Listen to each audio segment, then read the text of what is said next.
আমি যারা শুনছে তাদের জন্য বলছি, আমাকে গালাগাল করতে পারে, ভালো লাগলে প্রশংসাও করতে পারেন।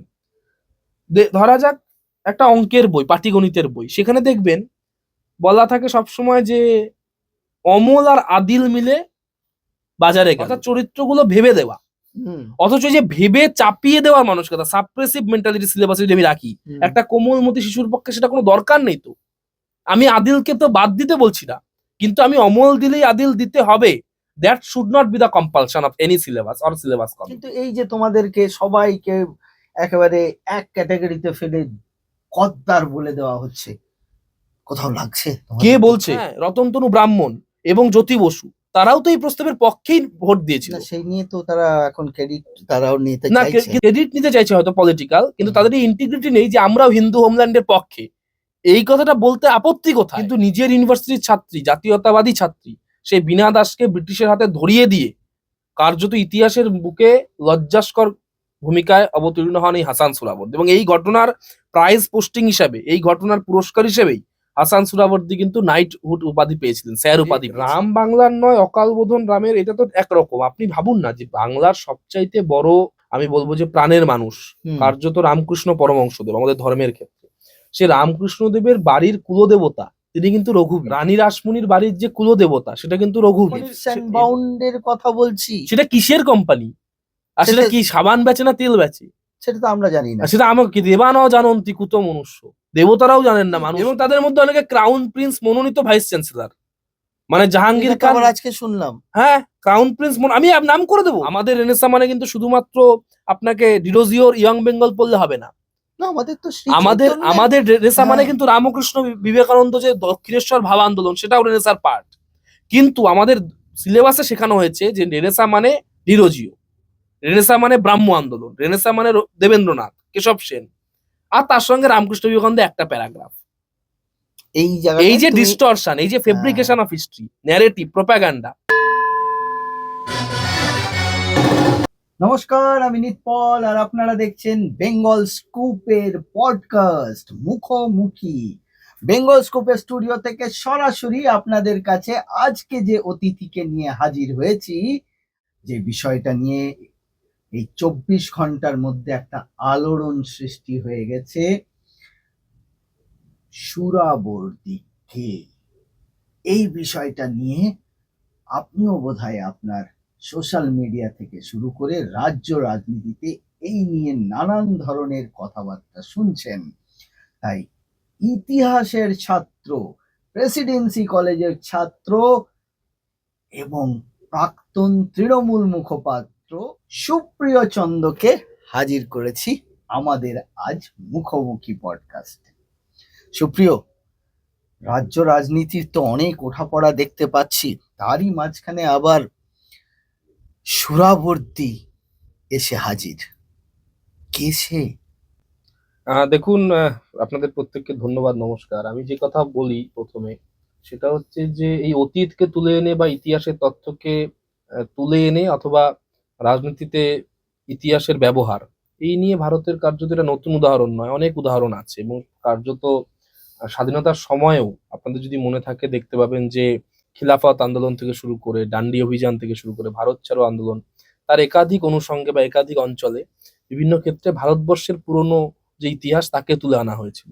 এবং স্বাধীনতা উত্তর ভারতবর্ষ তো বটেই, যার সবচেয়ে বড় উদাহরণ আপনি দেখতে পাবেন রাম মন্দির জন্মভূমি যে আন্দোলন, সেক্ষেত্রে কার্যত পুরাণ ইতিহাস তার অনুষঙ্গ রাজনীতিতে একেবারে মিশে গেছিল।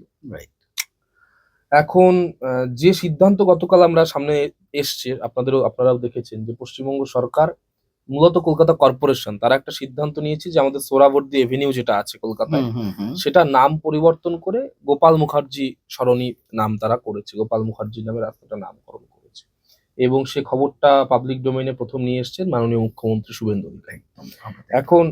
এখন সেই ক্ষেত্রে আপনার যে প্রশ্ন, বা তুমি করে বলছি, তোমার যে প্রশ্নটা, সেটা সোহরাওয়ার্দী কে, তার চেয়ে তো সেটা তো আমাদের অনেকেরই জানা যে সোহরাওয়ার্দী বলতে প্রথম যার কথা মাথায় আসে তার নাম হচ্ছে হুসেন সোহরাওয়ার্দী।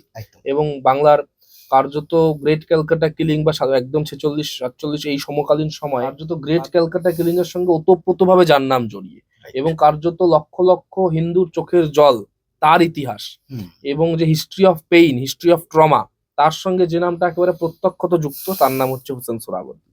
এবং এই হোসেন সোহরাওয়ার্দীর সাথে সাথে তার আরেকজন সোহরাওয়ার্দীর নাম এসছে, যেটা পরবর্তীতে আমি দেখবেন নিজে আমার ব্যক্তিগত সোশ্যাল মিডিয়া হ্যান্ডেলেও জানিয়েছি, এবং সিপিএম সেটাকে আবার একটা অন্যভাবে তাদের পার্টি প্রোফাইল থেকে জানিয়েছে যে হাসান সোহরাওয়ার্দী, তার নামে মূলত এই রাস্তাটা, হোসেন সোহরাওয়ার্দীর নামে নয়। এবং তথ্যগতভাবে কিন্তু এটা তথ্যগতভাবে সঠিক তথ্য যে এই রাস্তা হোসেন সোহরাওয়ার্দীর নামে নয়, বরঞ্চ হাসান সোহরাওয়ার্দীর নামে। কিন্তু যে কথাটা লক্ষণীয় বা যে কথাটা বিশেষভাবে গুরুত্বপূর্ণ, যে হাসান সোহরাওয়ার্দী হোক বা হোসেন সোহরাওয়ার্দী, এদের মধ্যে নামের পার্থক্য থাকতে পারে, চরিত্রগত কোনো পার্থক্য নেই। একথা ঠিক, একথা তথ্যগতভাবে এটা ঠিক যে হাসান সোহরাওয়ার্দী নিজে একজন মেডিসিন বিভাগের চিকিৎসক ছিলেন, অধ্যাপক ছিলেন, কলকাতা বিশ্ববিদ্যালয়ের উপাচার্য ছিলেন, এতে কোনো সন্দেহ নেই। কিন্তু নিশ্চিতভাবে তার ভূমিকাও ইতিহাসে আমি বলবো সমালোচনার বাইরে নয়।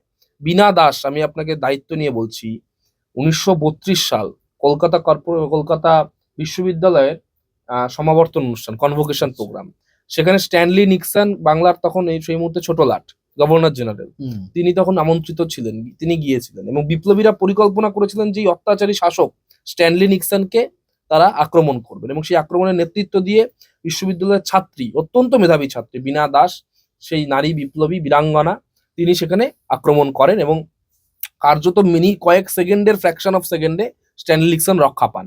কিন্তু নিজের ইউনিভার্সিটির ছাত্রী, জাতীয়তাবাদী ছাত্রী, সেই বীণা দাসকে ব্রিটিশের হাতে ধরিয়ে দিয়ে কার্যত ইতিহাসের বুকে লজ্জাস্কর ভূমিকায় অবতীর্ণ হন এই হাসান সোহরাওয়ার্দী। এবং এই ঘটনার প্রাইজ পোস্টিং হিসাবে, এই ঘটনার পুরস্কার হিসেবেই হাসান সোহরাওয়ার্দী কিন্তু নাইটহুড উপাধি পেয়েছিলেন, স্যার উপাধি পেয়েছিলেন, তাই নাকি? এবং একদম, এবং এটা অত্যন্ত লজ্জার ঘটনা যে এই নাইটহুড উপাধি বা স্যার উপাধি পরবর্তীতে হাসান সোহরাওয়ার্দী ত্যাগও করেছিলেন, কিন্তু সেটা ত্যাগী সোহরাওয়ার্দী হিসেবে নয়, সেটা পাকিস্তান প্রস্তাবের সমর্থনে, অর্থাৎ লিগের সমর্থনে।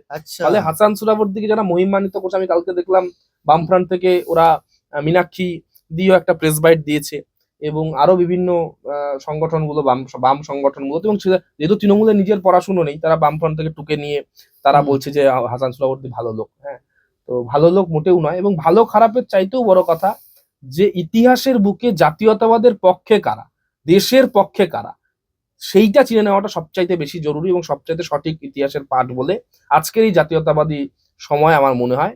এবং নিশ্চিতভাবে দেশের প্রতি যদি যে ভূমিকা, দেশের আন্দোলনের প্রতি যে ভূমিকা, দেশের প্রতি যে আবেগ, তার প্রতি যদি ট্রান্সপারেন্সি, অনেস্টি বা ইন্টিগ্রিটি না থাকে, তাহলে সেই জায়গাতে ইতিহাস তাকে তার মতো করে বিচার করবেই। এবং সেই বিচারের জায়গা থেকে এই সোহরাওয়ার্দী, সে হাসান হোক, হুসেন হোক, বা অনেকে বলছে মৌলানা সোহরাওয়ার্দী, সে যে সোহরাওয়ার্দী হোক না কেন, এই সোহরাওয়ার্দীর নাম পরিবর্তন করে যে গোপাল মুখার্জির নামে রাস্তা হয়েছে, একটাও রাস্তা কলকাতায় ছিল না, অথচ হিন্দুদের সেই সময়কার বাঁচানোর নায়ক ছিলেন গোপাল মুখার্জি। ফলে সেই ক্ষেত্রে গোপাল মুখার্জির নামে যে রাস্তা হয়েছে, এটাকে আমরা স্বাগত জানাই। এবং যে সোহরাওয়ার্দী হোক না কেন, বিতর্ককে ঠেলে রেখে এটাও বলা যায় যে সোহরাওয়ার্দী এভিনিউ থেকে গোপাল মুখার্জি সরণি, যাদের মানতে অসুবিধে হচ্ছে সোহরাওয়ার্দীর নাম নিয়ে, ধর্ম নিয়ে, আমি বলবো এটাকে আপনারা ডিকলোনাইজেশন হিসেবেও দেখতে পারেন, বা একটা সাংস্কৃতিক উত্তরণ হিসেবেও দেখতে পারেন, কারণ আমাদের জাতির সংস্কৃতির সঙ্গে সোহরাওয়ার্দীর কোনো সম্পর্ক নেই, গোপাল মুখার্জির নিশ্চিতভাবে আত্মিক সম্পর্ক আছে।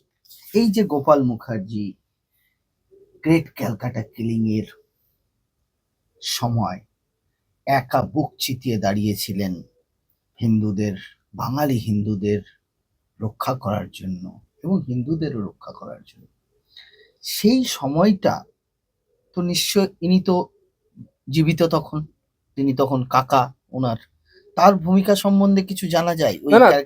তিনি তো একেবারে এর বিপক্ষে ছিলেন, এবং তিনি লীগের যে পাকিস্তান প্রস্তাব, তার সমর্থক ছিলেন এই হাসান সোহরাওয়ার্দী। আচ্ছা। এবং হুসেন সোহরাওয়ার্দীর ভূমিকা তো আমরা আগে আলোচনা করেছি, ইতিহাসে কুখ্যাত। গোপাল মুখার্জিকে কিন্তু একথাও ইতিহাসে ভুলে গেলে চলবে না যে গোপাল, বা এই যে হিন্দু হোমল্যান্ডের প্রশ্ন, যে শ্যামাপ্রসাদের আজকে ভূমিকাকে নতুন করে মূল্যায়ন করা হচ্ছে, এই যে কার্যত পশ্চিমবঙ্গ দিবসের কেন্দ্র করে আমাদেরও কলেজে বা বিভিন্ন স্কুল কলেজে এটাকে পশ্চিমবঙ্গ সরকার একটা উদযাপনের জায়গা দিয়েছে, দায়িত্ব নিয়েছে, এটা অত্যন্ত প্রশংসনীয় পদক্ষেপ। কিন্তু ভুলে গেলে চলবে না যে হিন্দু হোমল্যান্ডের প্রশ্নে তৎকালীন জাতীয় কংগ্রেসের যে ভূমিকা, সেটাও কিন্তু ছিল বাংলাকে ধরে রাখার পক্ষেই। বঙ্গীয় কংগ্রেস, প্রদেশ কংগ্রেসের কথা বলছি। শ্যামাপ্রসাদ মুখোপাধ্যায়, তিনি কলকাতা বিশ্ববিদ্যালয় কেন্দ্র থেকে নির্বাচিত সদস্য হিসেবে তিনিও আইনসভায় এই প্রস্তাবের পক্ষে নিশ্চিতভাবে অত্যন্ত জোরালো ভূমিকা রাখেন, ভোট দেন, এবং জনমত গঠনে, বিশেষ করে তারকেশ্বর সম্মেলনের নাম উঠে আসবে, এই ধরনের সম্মেলন, জনমত গঠনের ক্ষেত্রে শ্যামাপ্রসাদের ভূমিকা অত্যন্ত সামনের দিকে ছিল। কিন্তু আজকে আমরা আমাদের না আলোচনাটাকে যেটা সমস্যা হচ্ছে, যে কার্যত দল মতের বাইরে আমরা বেরোতে পারছি না, আমরা ওপেন স্পেসে ওপেন কথা বলতে পারছি না। আজকে হিন্দু হোমল্যান্ডের প্রশ্নে কথা বলতে এত বাধো কেন? কমিউনিস্টরা কেন? আজকে তো আমি ওদের বলতে পারি, প্রশ্ন করছি, তোরা কেন বলবে না যে এই প্রস্তাবের পক্ষে তো আমি যদি ভুল না করি রতনতনু ঘাটি, হ্যাঁ, রতনতনু ব্রাহ্মণ এবং জ্যোতি বসু, তারাও তো এই প্রস্তাবের পক্ষেই ভোট দিয়েছিল। সেই নিয়ে তো তারা এখন ক্রেডিট তারাও নিতে না, চাইছে। কিন্তু তারা ক্রেডিট নিতে চাইছে হয়তো পলিটিক্যাল, কিন্তু তাদের এই ইন্টিগ্রিটি নেই যে আমরাও হিন্দু হোমল্যান্ডের পক্ষে। এই কথাটা বলতে আপত্তি কোথায়? আমি যদি বলি আমি সমস্ত জায়গায় মাইনরিটি মানুষের পক্ষে, তাহলে আমি কেন বলবো না যে বাংলাদেশে যখন হিন্দুরা অত্যাচারিত তারাও আমি পক্ষে? এই হিপোক্রেসি, এই দ্বিচারিতা, এটা 34 বছর চলেছে, তারপর সেটাকে ক্যারি ফরওয়ার্ড করেছে অজ্ঞানতার কারণে পরবর্তী সরকার। ফলে কার্যত এই দ্বিচারিতার কারণে না সুকৌশলে? আমার মনে হয় না সুকৌশল। তৃণমূলে খুব বেশি পড়াশোনা করা লোক নেই, আর পড়াশোনা করা যারা 2-4 জন লোক ছিলেন বা আমি যাদের ব্যক্তিগতভাবে চিনি, তারা অত্যন্ত নিজের কেরিয়ার নিয়ে বেশি ভাবিত। ফলে স্বাভাবিকভাবে সেই জায়গাটা মাইনরিটি, মানে তৃণমূলে আমরা বা প্রেসিডেন্সি যাদবপুর এই জাতীয় অঞ্চলটা একটু আমাদের ক্ল্যানিশ, তৃণমূল কংগ্রেস নয়। তাহলে যে তৃণমূল একটা বেশ সুকৌশলে স্ট্যান্ড নিচ্ছিল যে রাম আমাদের দেবতাই নয়, না, এটা কি করে সম্ভব? সেইটা হয়তো আমার মনে হয় যে মুসলিম, মানে আমি বলছি মুসলিম ভোট বা কার্যত মাইনরিটি ভোট, আমি মুসলিম ভোট বলেই বা বলছি। রাম বাংলার নয়, রাম উত্তর ভারতের, এটা কি করে হতে এটা পারে? যারা বলেছে আমি সেটাও বলবো যে অজ্ঞানতা থেকেই বলেছে, এবং এটা কার্যত একটা খুব গোদা কথা, শুধুমাত্র একটা নির্দিষ্ট সম্প্রদায়, বা কার্যত আমি দায়িত্ব নিয়ে বলছি যে মুসলিম সম্প্রদায়, মানে তোষণ appeasement, absolute and pure example of appeasement politics. এবং অ্যাপিজমেন্ট পলিটিক্স এর কারণে এই কথাটা হয়তো বলেছেন, বা আইপ্যাক বলেছে কিনা, স্ক্রিপ্ট দিয়েছে কিনা ক্রাউন প্রিন্সকে, সেটাও আমি জানি না। কিন্তু এই যে রাম বাংলার নয়, এটা কি করে সম্ভব আমরা জানি না। এই যে দুর্গা পুজো, এও তো রামের জন্য। আপনি দুর্গাপুজো বা পুরোনো দিন, অকাল বোধন দুর্গাপুজো তো অনেক পুরোনো ইতিহাস, সেটা আপনি ছেড়ে দিন না। আপনি ক্রাউন প্রিন্সকে বা আইপ্যাকদের কখনো প্রশ্ন করা উচিত। তোমরা তো আবার, মানে তুমি তো এখন কোথায় আছো জানি না, মানে ঋত তৃণমূল তো আবার তোমাদের ক্রাউন প্রিন্সকে একবারে সাসপেন্ড করে দিল। তোমাদের আমি জীবনে আমি যতদিন আমি নিশ্চিত ভাবে এই কথা আমি স্বীকার করতে কোনো বাধা নেই যে আমি তৃণমূল কংগ্রেস একটা লম্বা সময় করেছি, এবং মূলত আমার ছাত্র রাজনীতির যে বেশিরভাগ সময়টা তৃণমূল কংগ্রেসের আওতাতেই বা তার মধ্যেই। কিন্তু আমি কখনো কোনো ব্যক্তিকে যুবরাজ বা মহারাজ এই জাতীয় বা কলাগাছ কোনোটাই বলিনি কখনো, বা এই জাতীয় বলতে আমার নির্দিষ্টভাবে বাধ্যবাধকতা আছে, এবং আগামী দিনেও কোনো রাজনৈতিক দলে গেলেও সেখানেও কাউকে মহারাজ, যুবরাজ, কলাগাছ বলে রাজনীতি করতে হলে সেই রাজনীতি আমার জন্য অন্তত আমি মনে করি নয়। আমি আপনাকে একটা, মানে আপনার আগের প্রশ্নটার প্রেক্ষিতে একটু বলার লোভ সামলাতে পারছি না, যে রাম বাংলার নয় অকাল বোধন রামের, এটা তো একরকম। আপনি ভাবুন না যে বাংলার সবচাইতে বড়, আমি বলবো যে প্রাণের মানুষ, কার্যত রামকৃষ্ণ পরমহংসদেব আমাদের ধর্মের ক্ষেত্রে, সে রামকৃষ্ণদেবের বাড়ির কুলদেবতা তিনি কিন্তু রঘুবীর। রানী রাসমণির বাড়ির যে কুলদেবতা সেটা কিন্তু রঘুবীর। এবং আমরা রামরাজাতলা বলুন, হাওড়ার এসব জায়গায় তো ক্রাউন প্রিন্স কখনো যাননি। ক্রাউন প্রিন্স তো ক্যামাক স্ট্রিটে বসে শুধুমাত্র সারাদিন, এখন বলছে কেউ দেখা করতে পারতো না। আমি আগে ভাবতাম যে আমরা যারা ব্যাক বেঞ্চার আমরা দেখা করতে পারতাম না, এখন তো বড় বড় নেতা মন্ত্রীরা বলছে কেউ দেখা করতো। তাহলে কে দেখাটা কে করতো, এবং 24 ঘন্টা উনি কি কাজ করতেন, এইটা তো আমার একটা কৌতূহল। উনি কি ওটিটি দেখতেন, নাকি নেটফ্লিক্স দেখতেন, নাকি জি5 এর সিনেমা দেখতেন? অত বড় অফিস, অতগুলো লোকজন, একটা এত বড় এসি চেম্বার, একটা ফরচুনার গাড়ি, তাতে উনি সারাদিন করতেনটা কি? লোকে তো সময়ও কাটাতে দেখতে পাচ্ছি তিনি চার্টার্ড প্লেন ছাড়াও উঠছেন না। বিশ্বকর্মা ঠাকুরের হাতি, লক্ষ্মীর পেঁচা শুনেছিলাম, এটা দেখছি ক্রাউন প্রিন্সের chartered flight. Crown prince chartered flight ছাড়া, আমি আপনাকে আরো বলি, চার্টার্ড ফ্লাইট ছেড়ে দিন, আমার বাড়ি উত্তরবঙ্গে, আপনি জানেন হাসিমারায় তিনি নামছেন, সেখান থেকে জয়গা যাবেন, এবং এইটুকু রাস্তার জন্য তিনি একটা চপারে যাচ্ছেন, 40 মিনিটের রাস্তা হয়তো গাড়িতে। ফলে এই হচ্ছে তার লাইফস্টাইল, এবং এটা নিশ্চিতভাবে, এটা মজার কথা আমরা বলছি বটে, এটা সিরিয়াসলি তদন্তের আওতায় আসা উচিত যে এই টাকা কোথা থেকে আসছে। যদি পার্টি ফান্ড থেকে নেওয়া হয়, তাহলে পার্টির উচিত যে স্টেক নিয়ে, দায়িত্ব নিয়ে কুণাল বাবুর এত বড় বড় চিৎকার চেঁচামেচি করছেন, এই নিয়ে প্রেস কনফারেন্স করা উচিত, ধরা উচিত, সাংবাদিকদের প্রশ্ন করা উচিত। কুণাল ঘোষ আবার একটা অদ্ভুত মানুষ, কখনো কখনো এইগুলো নিয়ে বিরোধ করছেন তার দলের মধ্যেই, আবার তিনি এই ক্রাউন প্রিন্সকে, আমি তো অনেকে বলছে যে জামিল জাবালি ধুরন্ধরে, আমি সেটা জানি না, আমাকে বলছে, ছেলেরা বলছে, আমি তো ওই ক্যারেক্টারে আমি জানি না। আমি তো দেখো ছাত্র রাজনীতি করে এসেছি, আমি তো আর খুব সিরিয়াস পলিটিক্স পার্লামেন্ট অ্যাসেম্বলিতে এখনো যাইনি, তা আমি ছেলে পেলে সারাদিন থাকি। তারা অনেকে বলছে যে জামিল জাবালি ইত্যাদি বলছে, তা আমি সেগুলোর মধ্যে যাবো না।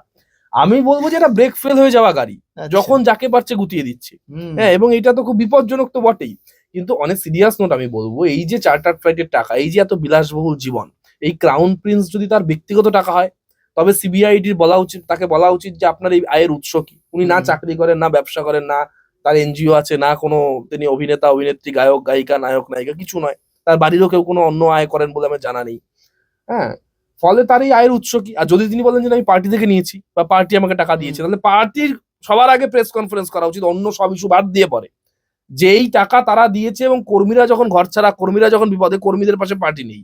আর চার্টার ফ্লাইটে এখনো দিল্লি যাচ্ছেন ক্রাউন প্রিন্স, যার ঘন্টায় কত টাকা হিসেব সেটাও মিডিয়া এসছে। কিন্তু আমরা তো যা দেখতে পাচ্ছি, ব্যাংকেও তালা পড়ে গেছে, ব্যাংকেও তো আর ওখান থেকেও তুলতে পারবে না, তাহলে টাকা এখন কি কিন্তু কিভাবে এখনো আসবে? তো চার্টার ফ্লাইট আকাশে উঠছে। হ্যাঁ, সেটাই তো ব্যাংকে দেখছি। টাকা পড়ে গেছে তালা হয়তো, কিন্তু চার্টার ফ্লাইট তো আকাশে উঠছে, সেটা নিয়ে আমাদের না, ঈর্ষা ওই নেই। ওই কোম্পানিটার কি এখনো অত পাওয়ার আছে? যে সেটা যারা কোম্পানির, লিপস অ্যান্ড বাউন্ডের কথা বলছি, সেটা কিসের কোম্পানি, আর সেটা সেটা কি সাবান বেচে না তেল বেচে? সেটা তো আমরা জানি না। আর সেটা আমাকে দেবানাও জানন্তি কুত মনুষ্য, দেবতারাও জানেন না মানুষ কি। লিপস ফলে এই অ্যান্ড নিয়ে আমার বাউন্ড। মনে হয় কেন্দ্রীয় সরকারের বা যে এজেন্সিগুলো তদন্ত করছে, তা সিরিয়াস তদন্ত করা উচিত। কারণ বাংলার মানুষ নিশ্চিতভাবে অনেক আশা আকাঙ্ক্ষা নিয়ে ভোট দিয়েছে, সমর্থন করেছে। একদম তাই। সেইখানে তো এখন তদন্তকারী সংস্থা যদি কোনো চাপে বা কোনো রকম অ্যাডজাস্টমেন্ট কম্প্রোমাইজে যায়, সেটাও বাংলার মানুষের কাছে খুব না, সুবিচার হবে সেটা না। তো আমরা কখনোই মেনে নিতে পারবো না। হ্যাঁ, তো স্বাভাবিকভাবে এখন তাদের সরকারও রয়েছে, ডাবল ইঞ্জিন সরকার রয়েছে, সেই সরকারের তথ্য সরবরাহের ক্ষেত্রে, তথ্য দেওয়ার ক্ষেত্রে আমার মনে হয় না কোনো সমস্যা হবে। তদন্তকারী সংস্থার উচিত যে দুধ কা দুধ পানি কা পানি মানুষের সামনে নিয়ে আসা। কিন্তু এই আমি বারবার করে যে কথা, আমি যে জন্য দল থেকে ইস্তফা দিয়েছি, আপনারা জানেন যে আমি দল দীর্ঘদিন তো আমরা অনেক খেটে করেছি, এবং আমরা তো ক্রাউন প্রিন্সের মতো ওই চার্টার ফ্লাইটে করে পলিটিক্স করিনি, সোনার চামচ মুখে নিয়ে পলিটিক্স করিনি। শুভেন্দুবাবুরা নিশ্চিতভাবে এটা প্রশংসার দাবি রাখে যে শুভেন্দুবাবু, সজলবাবুরা একটা সময় দল ছেড়ে বেরোতে পেরেছে। আমাদের সেই সিদ্ধান্ত নিতে দেরি হয়েছে বা সেই সিদ্ধান্ত আমরা নিতে পারিনি। এটা আমাদের অক্ষমতা, সেটা আমাদের বয়সের কারণে হোক, পরিকাঠামোর কারণে হোক, পরিবেশের কারণে হোক। কিন্তু একথা ভুলে গেলে চলবে না, দলে ক্ষোভ বিক্ষোভ সকল স্তরে সবার মধ্যে ছিল, যার প্রমাণ 4 তারিখ দল হেরে যাওয়ার পর যখন সুযোগ এসছে। দেখুন, প্রতিটি রাজনৈতিক কর্মী বা রাজনৈতিক ব্যক্তি সুযোগের সময়ের অপেক্ষা করেন, সেই সুযোগ সময় মতো তার সিদ্ধান্ত নেন। সুযোগ বা সময় যখন এসছে, তখন দেখবেন একেবারে তলা থেকে ওপর অব্দি, পার্লামেন্টের আপার house, Rajya Sabha, lower house, Lok Sabha, বিধানসভা, পৌরসভা, জেলা পরিষদ, সর্বস্তরে সব রকম নেতৃত্ব কর্মী, তারা কেউ টপ লিডারশিপের পাশে নেই, এবং মমতার দিকে তারা কিন্তু নেত্রী হিসেবে শ্রদ্ধা করে। আমি আজকেও আপনাকে পডকাস্টে বলছি, মমতা বন্দ্যোপাধ্যায় নিশ্চিতভাবে তার লড়াই আন্দোলনের মাধ্যমে একটা জায়গা অব্দি ইতিহাসে এসেছিলেন। কিন্তু ধৃতরাষ্ট্র এবং দুর্যোধনের সম্পর্ক আমরা পড়েছিলাম, আমরা তৃণমূল কংগ্রেস করতে গিয়ে এই সম্পর্ক এবং তার ফলাফল সম্পর্কে চোখের সামনে দেখতে পেলাম। কিন্তু এই যে তোমাদেরকে সবাইকে একেবারে এক ক্যাটাগরিতে ফেলে গদ্দার বলে দেওয়া হচ্ছে, কোথাও লাগছে কে তোমাদের? বলছে? আমি আপনার পডকাস্টে বলতে চাই, কে বলছে গদ্দার? এই সে তো বলেছিল আজও তো সারদা কাণ্ডে, আমি কোট আনকোট বলছি, সে বলেছিল সারদা কাণ্ডে সবচেয়ে বড় বেনিফিশিয়ারির নাম মমতা ব্যানার্জি। এটা তো আমরা বলিনি, ঋতব্রত বন্দ্যোপাধ্যায় বলেননি, এটা তো ফিরহাদ হাকিম বলেননি। চাপড়ে তো এই কথাগুলো আমরা প্রতিনিয়ত আমি শুনেছি। পার্সোনাল এটা করতে চাই না, আমার সঙ্গে সুসম্পর্ক, কিন্তু আমি পলিসিগতভাবে তার কথার উত্তরে কথা বলছি। তার যারা আইটি সেলের, এখন তারা তো সারাদিন কুকুর বেড়াদের মতো লাফাচ্ছে, এবং এদের এত অধঃপতন হয়ে গেছে, দল হেরে যাওয়ার পরে ওদের ঔদ্ধত্য 2% কমেনি। একে গদ্দার বলছে, তাকে বিকৃত নামে উচ্চারণ করছে, তারা বলছে গদ্দার। সে বলেছিল সারদা কাণ্ডে সবচেয়ে বড় বেনিফিশিয়ারির নাম মমতা বন্দ্যোপাধ্যায়। আর দল বদল বা মত পরিবর্তন যদি গদ্দারি হয়, মমতা বন্দ্যোপাধ্যায় কতবার মত পরিবর্তন করেছেন। 98 এর আগে কংগ্রেস ভেঙে তৃণমূল করে নিয়ে বাজপেয়ী সরকারের সময় থেকে বাজপেয়ী সরকারের মন্ত্রী, তারপরে বাজপেয়ী সরকার থেকে উইথড্র করে নিয়ে কংগ্রেস সরকারের মন্ত্রী, কংগ্রেস সরকার থেকে উইথড্র করে নিয়ে আবার বাজপেয়ী বিজেপি সরকারের সাথে যাওয়া, বিজেপি থেকে চলে এসে আবার প্রণববাবুর মাধ্যমে আবারও সিপিএম কে সরানোর জন্য কংগ্রেসের সঙ্গে জোট, ক্ষমতায় আসতে না আসতেই 2013-তে আবার কংগ্রেসকে লাথ মেরে দিয়ে নিজে একা চলা, কংগ্রেসকে কার্যত বাংলায় সাইনবোর্ডে পরিণত করা, আবার বিজেপির কাছে। আমাদের কয়েকটা প্রশ্ন হুম। রয়েছে। এই যে কংগ্রেসে আবার নাকি কালীঘাট তৃণমূল ফিরতে চলেছে, মানে আমাদের মাননীয় প্রাক্তন মুখ্যমন্ত্রী ফিরছেন, এই খবরটার একটা চাউর হয়ে গেল, কিছুদিন ধরে চললো। আফটার অল কি এই দিকেই মমতা ব্যানার্জিকে যেতে আমি হবে? জানি না, আমার সঙ্গে তৃণমূল কংগ্রেসের যে টপ লিডারশিপ যাদের কথা বলছিলাম, মিটিং হয়েছে দেখুন, মমতা বন্দ্যোপাধ্যায়, অভিষেক বন্দ্যোপাধ্যায় বা সোনিয়া গান্ধী, রাহুল গান্ধী, এই লেভেলে। তার নিচে যারা বলছে, তারা হচ্ছে ওই হিন্দিতে একটা কথা আছে যে বেগানি শাদি মে আব্দুল্লাহ দিওয়ানা, যাদের কোনো স্টেক নেই তারা হাবিজাবি কথা বাজারে ছড়ে বেড়াচ্ছে আর আমাদেরকে গালাগাল করছে, যারা আমরা সত্যি কথা বলছি। আমি একটা কথা বারবার বলছি যে সত্যি কথা বলা মানে কি বিজেপি হয়ে যাওয়া নাকি, এ বা কি কথা? আমি যদি বলি আরজিকর কেসটা অত্যন্ত লজ্জাজনক এবং এটা তদন্ত হলে সঠিকভাবে সরকার যদি সন্দীপ ঘোষদের পাশে না দাঁড়াতো, তাহলে বাংলার মানুষের কাছে দলের অনেক ইমেজ ভালো হতো। তার মানে আমি বিজেপি? আর সেই সময় তো হওয়াটা উচিত ছিল, ওইভাবে এভিডেন্স গুলো তো না, গায়েব সেই করার সময় দরকার হয়নি, ছিল কি? আজকের দিনেও কেউ বললে এটা বিজেপি। অভিষেক ব্যানার্জির জন্য দলের এই ভরাডুবি হয়েছে, তার বিলাসবহুল জীবন, তার রাজনীতির অপরিপক্কতা, তার সব হামবরা মনোভাব, তার অহংকার ঔদ্ধত্যের জন্য আজকে তৃণমূলের এই পরিণতি। এই কথা বলা মানে সে বিজেপি, কেউ বিজেপি? সেটা তো নয়, সমালোচনাটা ফলে তো ঘরের মধ্যে থেকেই হওয়া উচিত, তাই না? ফলে এই না, গঠনমূলক সমালোচনা বলে তৃণমূলে কিছু নেই তো। গণতান্ত্রিক পরিবেশ, ডেমোক্রেটিক স্পেসই তৃণমূল কংগ্রেসের ভেতরে নেই।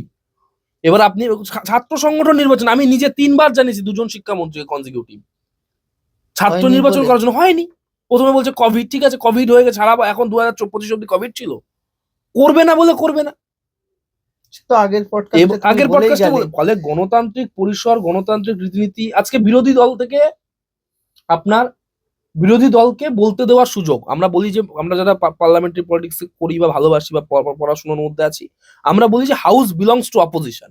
অর্থাৎ কক্ষ বা বিধানসভা লোকসভার কক্ষ হচ্ছে সবসময় বিরোধীদের কথা বলার জন্য। আজকে তৃণমূল আমলে গত 5 বছরে 7 বছরে বিরোধীরা যখনই বলতে গেছে তাদেরকে ধরে ধরে সাসপেন্ড করা হয়েছে। শুভেন্দু অধিকারী বিরোধী দলনেতা থাকাকালীন তাকে কতবার সাসপেন্ড করা হয়েছে তৃণমূল সরকারের স্পিকার। স্পিকার তো একদিকে ঘুরে কথা শুনতেন, তার মানে স্পিকারের আমি জানি না ঘাড়ে কোনো সমস্যা ছিল কিনা বা চিকিৎসার কোনো প্রয়োজন ছিল কিনা, কিন্তু আমি নিশ্চিতভাবে আশাবাদী উত্তরবঙ্গকে অবমাননার প্রশ্নে, বঞ্চনার প্রশ্নে। এই যে উত্তরবঙ্গকে কাছে টেনে নেওয়া, এটা তুমি কেমন ভাবে দেখছো? দেখুন, আমি এই কথা প্রথম থেকেই বলে এসেছি যে নতুন সরকার তাকে কাজ করার এবং নিজেকে প্রমাণ করার নিশ্চিতভাবে একটা সুযোগ দিতে হবে, এবং একটা সুযোগের সঙ্গে সঙ্গে সময় কথাটা অত্যন্ত জরুরি। প্রথম যে সিদ্ধান্ত আমাদের মন জয় করে নিয়েছে কার্যত, যে স্বাধীনতার পরবর্তী সময়ে প্রথমবার কার্যত বিধানসভার স্পিকারের মতো একটা অত্যন্ত গুরুত্বপূর্ণ পদে উত্তরবঙ্গ থেকে একজন, আমাদের কোচবিহার, খুব সম্ভবত কোচবিহার দক্ষিণের বিধায়ক, তিনি স্পিকার পদে আসীন হয়েছেন এবং সেটা করেছে বিজেপি। আমরা ধন্যবাদ জানিয়েছি এবং মানে আমি তো বিজেপি করি না এই মুহূর্তে, কিন্তু আমি একেবারে অন এয়ার, অন ক্যামেরা আমি কিন্তু আমার কথায় সেটা জানিয়েছি এবং আমরা অনেকে জানিয়েছি। দ্বিতীয়, বিজেপি তার সংকল্পপত্রে বলেছিল যে আইআইটি, এইমস এবং আইআইএম উত্তরবঙ্গে প্রতিষ্ঠা হবে। আমরা অত্যন্ত খুশি, তার 45 দিন পেরোয়নি সরকার গঠনের। আজকের বাজেটে মাননীয় অর্থমন্ত্রী স্বপন দাশগুপ্ত তিনি ঘোষণা করেছেন যে আইআইটি, এইমস এবং আইআইএম উত্তরবঙ্গে গঠিত হবে। চা বাগান সমস্যা নিয়ে আমাদের প্রশ্ন ছিল, প্রস্তাব ছিল, বাজেটে কিন্তু সেদিকেও নজর দিয়েছে। একাধিক দপ্তর গুরুত্বপূর্ণ, আইন দপ্তর থেকে শুরু করে আমি বলতে পারি আপনাকে, আমার পরিবহন দপ্তরের প্রতিমন্ত্রী আছে আনন্দময় দা, স্কুল শিক্ষা দপ্তর উত্তরবঙ্গ থেকে এসছে, পর্যটন দপ্তর শঙ্কর দা পেয়েছে।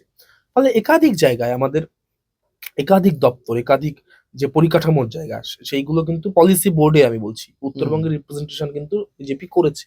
তো যেটা ভালো সেটা তো বলতেই হবে, যেটা ভালো সেটা আমি বলবো যে খারাপ। তৃণমূল কংগ্রেস শুধুমাত্র আমি উত্তরবঙ্গের ছেলে বলে আমাকে কখনো পলিসি বোর্ডে, ছাত্র যুব বোর্ডে রাখেনি। আমার কথা ছেড়ে দিন, আর সুপ্রিয় খুব খারাপ। মোশাররফ হোসেন কি দোষ করেছিল? আজকে কেন মোশাররফ হোসেনকে সংখ্যালঘু সেলের তৃণমূল কংগ্রেস চেয়ারম্যান করেছিল, প্রেসিডেন্ট করেছিল? হ্যাঁ, ও তো ছেড়ে দিয়েছে, বেরিয়ে চলে এলো। বেরিয়ে চলে এসছে। আজকে কেন গৌতম দেব পদত্যাগ করেছেন? আজকে কেন পাপিয়া ঘোষ দলের বিরুদ্ধে বলছেন? সবাই খারাপ, সবাই গাদ্দার। আর যারা ওখানে চিৎকার করছেন তারা, তাদেরকে হিজ মাস্টার্স ভয়েস বা হার মাস্টার্স ভয়েস বললে তখন আমরা খুব খারাপ, আমরা বিলো দ্য বেল্ট অ্যাটাক করছি। সত্যি তো, এই পরিস্থিতিতে আমি জানি না ঋত তৃণমূলের অবস্থান কি হতে চলেছে। আমি জানি না আজকের ঋত তৃণমূলের অবস্থান কি হতে চলেছে। ঋতব্রতদা অত্যন্ত ভালো বক্তা এবং বাংলা, ইংরেজি, হিন্দি মিলিয়ে যারা বক্তব্য রাখেন তরুণ, মানে একটু কম বয়সীদের মধ্যে, তাদের মধ্যে নিশ্চিতভাবে ঋতব্রতদার আমি বক্তব্যের ফ্যান এবং আমার সঙ্গে ব্যক্তিগত সম্পর্ক খুব ভালো। তবে আমি জানি না ঋত তৃণমূল আগামী দিনে কি কি হবে, কিন্তু ঋত তৃণমূল বাদ দিয়ে সেটা যে মৃত তৃণমূল, এই নিয়ে আমার কোনো সন্দেহ নেই। আজ কিন্তু ঋত তৃণমূলের একটা বড় ঘোষণা, যার মধ্যে রয়েছে অভিষেক ব্যানার্জির সাসপেন্ড হওয়ার ঘোষণাটা, তাই তো? আমি মিডিয়া দেখলাম, হ্যাঁ তাই। এবং তার সঙ্গে সঙ্গে আমি ঋতব্রতর মুখ থেকেই শুনলাম যে আগামী দিন মুখপাত্রদের লিস্টও প্রকাশিত হবে এই ঋত তৃণমূলের। তো আমি কি আবার তোমাকে দেখতে পাবো ঋত তৃণমূলের মুখপাত্র হিসাবে, বা আমরা দেখতে পাবো? It is too early to say. আমি দেখুন, politics is art of possibilities. রাজনীতি সম্ভাবনার শিল্প। আমি সবসময় আমি কখনো না, মানে আপনার এখান থেকে আমি বাড়ি যাব, আমি কখনো এখান থেকে বেরিয়েই একটা লাফ দিয়ে বাড়ি যাওয়ার চেষ্টা করব না। আমি আমার প্রতিটা পদক্ষেপে নজর দেব, আর গন্তব্যটাকে মনে রেখে। ফলে রাজনীতিতেও আমি পথ চলি, যারা আমাকে চেনেন, যারা আমার সাথে পথ চলেন, তারা জানেন, যারা আমার ভরসা রাখেন, যে আমি প্রতিটা স্টেপের ওপর বেশি যত্নবান, গন্তব্যটাকে মনে রেখে। কত তাড়াতাড়ি পৌঁছলাম বা কত খুব তাড়াতাড়ি কত দূর এগোলাম পেছোলাম, এই দিয়ে আমি খুব বেশি ভাবিত নই। আগামী দিন আমি জানি না এই মানুষটাকে আবার বিজেপিতেও দেখতে পাবো কিনা। তুমি কি তাহলে বিজেপির দিকেও পা বাড়িয়ে রেখেছো? আপনি বিভিন্ন সম্ভাবনার কথা বলছেন, আমি কোনো সম্ভাবনাকেই উড়িয়ে দিচ্ছি না, আমি শুধু এইটুকু বলছি। দেখতে হবে আমাদেরকে সময় কি বলছে, এই মানুষগুলো কোন দিকে যাচ্ছে। তবে এই যে একের পর এক সিদ্ধান্ত এই সরকারের, আগামীতে তো দেখতে পাচ্ছি না সমালোচনার জায়গাতে বিরোধীরা রয়েছে। এই যে ডিএ বাড়ানো থেকে শুরু করে আহ, আশা কর্মীদের বেতন বাড়ানো, তারপর সিভিক ভলেন্টিয়ারদের বেতন বাড়ানো, এই বাজেটটাকে তুমি কিভাবে অ্যানালাইসিস করছো? বাজেটে আমি সকালে আজকে বাজেট সেশন আমার যাওয়ারও কথা ছিল, আমি তারপর পেয়েছি, এবং বাজেটের কপি সবটা আমি পড়েছি দুবার। কিছু কিছু ক্ষেত্রে আমি ডিপ আরো স্টাডির দরকার আছে, সময়ের প্রয়োজনীয়তা আছে। আমি আপনাকে খুব সংক্ষেপে 3-4টে পয়েন্ট আপনাকে আমি বলছি। প্রথম, এই বাজেট নিশ্চিতভাবে আমি বলতে পারি একটা ব্যালেন্সড বাজেট। তার কারণ হচ্ছে বিগত সরকারের বিপুল ঋণের বোঝা আছে। আমি কিন্তু শুধু তৃণমূল বলছি না, তৃণমূল সিপিএম মিলে যে চক্রবৃদ্ধি হারে একদম ঋণের একদম। বোঝা, সেটাকে মাথায় নিয়ে এই সরকারকে কাজ করতে হচ্ছে বা বাজেট করতে হয়েছে। কিন্তু এখানে একটা সুবিধে হচ্ছে, যেহেতু এটা ডবল ইঞ্জিন গভর্নমেন্ট, ফলে এখানে অর্থ প্রাপ্তির ক্ষেত্রেও, ভান্ডার তৈরির ক্ষেত্রেও নিশ্চিতভাবে কেন্দ্রীয় সরকারের অনেক সহযোগিতা বদান্যতা এই সরকার পাবে। ফলে এই ব্যালেন্সড অ্যাপ্রোচে বাজেট, যেটা প্রথম যে কাজটা করেছে কর্মসংস্থান সৃষ্টির ক্ষেত্রে, এমপ্লয়মেন্ট জেনারেশনের ক্ষেত্রে, বাজেট আমি বলবো অত্যন্ত পজিটিভ অ্যাপ্রোচ নিয়েছে। যে আগামীতে দেখবেন 2 বছরের জন্য হয়তো ওই বয়স সীমাটাকে, ঊর্ধ্ব সীমাটাকে ছাড় দিয়েছে চাকরি প্রার্থীদের ক্ষেত্রে। তার সঙ্গে সঙ্গে বলা হয়েছে পুলিশ দপ্তরে, স্বরাষ্ট্র দপ্তরে এবং শিক্ষা দপ্তরে একাধিক অনেক শূন্য পদগুলো পদ নিয়োগ রয়েছে। নিয়োগ হ্যাঁ, সেই শূন্য পদে নিয়োগ হবে। এবং নিশ্চিতভাবে তার সঙ্গে সঙ্গে আমি যদি দেখি যে উত্তরবঙ্গের প্রসঙ্গ, আমি কথা বললে সেটা এসেই যাবে, চা বাগানের প্রশ্নে বা উত্তরবঙ্গের বিভিন্ন ট্যুরিজমের প্রশ্নে, উত্তরবঙ্গে মাইক্রো ইন্ডাস্ট্রিয়াল সেমিকন্ডাক্টর হাবের প্রশ্নে, সেখানেও শিল্প বান্ধব পরিবেশ এবং পরিকাঠামো তৈরির ক্ষেত্রে অর্থমন্ত্রী একাধিক জায়গা করেছে।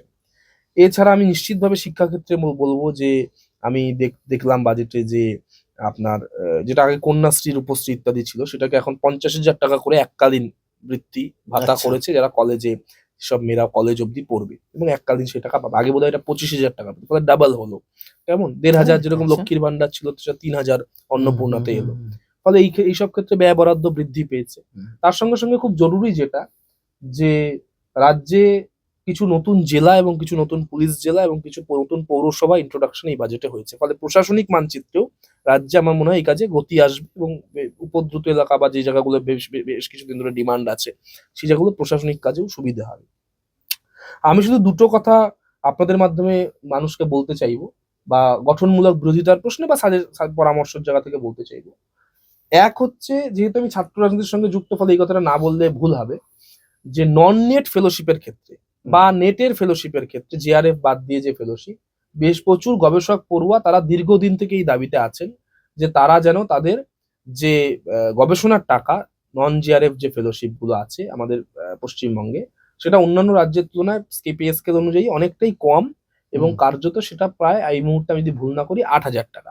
এইটা যদি আগামী বাজেটে বা আগামী সময়ে যদি শিক্ষা দপ্তর বা নতুন শিক্ষামন্ত্রী আমাদের, তিনিও জেলার মানুষ, জগন্নাথ চট্টোপাধ্যায়, তিনি এবং নিশ্চিতভাবে জেলার মুখ্যমন্ত্রী, জেলা থেকে নির্বাচিত প্রথম মুখ্যমন্ত্রী শুভেন্দু অধিকারী, তারা যদি নিশ্চিতভাবে ভেবে দেখেন, এটা একটা, আমার মনে হয় একটা ইনপুট হিসেবে আমি দেবো তোমার মাধ্যমে, তোমার পডকাস্টের মাধ্যমে।